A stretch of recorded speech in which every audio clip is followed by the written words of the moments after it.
नई दुल्हन है। जब इससे पूछा गया कि बीबी तुम्हें शौहर पसंद आया, कहा कि हाँ।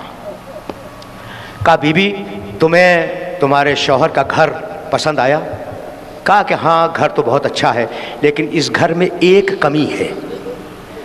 बूढ़ी औरतों ने घबरा के पूछा कि ज़ैनब इस घर में वो कौन सी चीज़ कम है जो तुम्हें नज़र नहीं आ रही है? कहा इस घर में मेरा भाई हुसैन नहीं।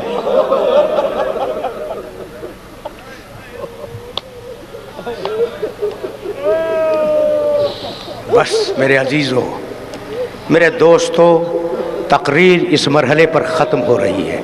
क्या शान है इस बीबी की, क्या जलालत है इस बीबी की। जब हुसैन ने तय किया कि मैं मदीना छोड़ दूंगा, तो अब जाहिर है कि हुसैन है इमाम वक्त, अब्दुल्ला है शौहर, और बीबी को, शहजादी ज़ैनब को अपने शौहर से इजाज़त लेनी है। जानते हो क्या किया बीबी ने? इधर सामान सफ़र की तैयारी हो रही है, उधर अब्दुल्ला बीमार थे। बीबी गई अब्दुल्ला के हुजरे में, उनके सिरहाने बैठ गई और बैठकर शहजादी ने रोना शुरू किया।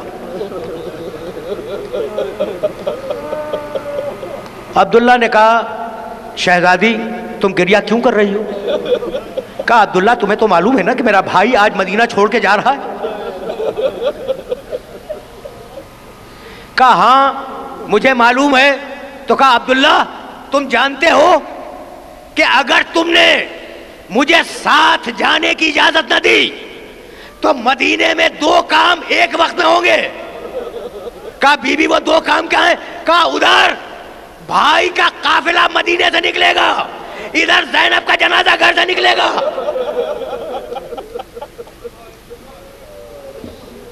कहा बीबी हुसैन इमाम वक्त हैं, उनका हुक्म मेरी इताअत, उनकी मर्जी मेरी मर्जी, तुम जाओ।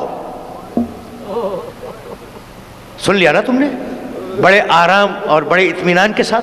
तो अब बस एक जुमला सुनो और अब मुझे इजाजत दे दो, अब इससे ज्यादा जहमत नहीं दूंगा। अगर बीबी न होती तो नहीं हो सकती थी।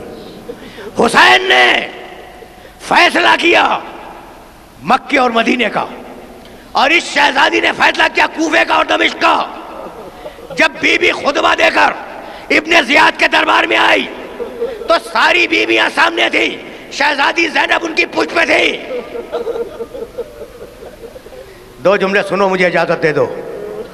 एक मर्तबा इब्ने ज़ियाद ने देखा और देखने के बाद कहा कि ये बीबियां झुकी हुई क्यों खड़ी हैं?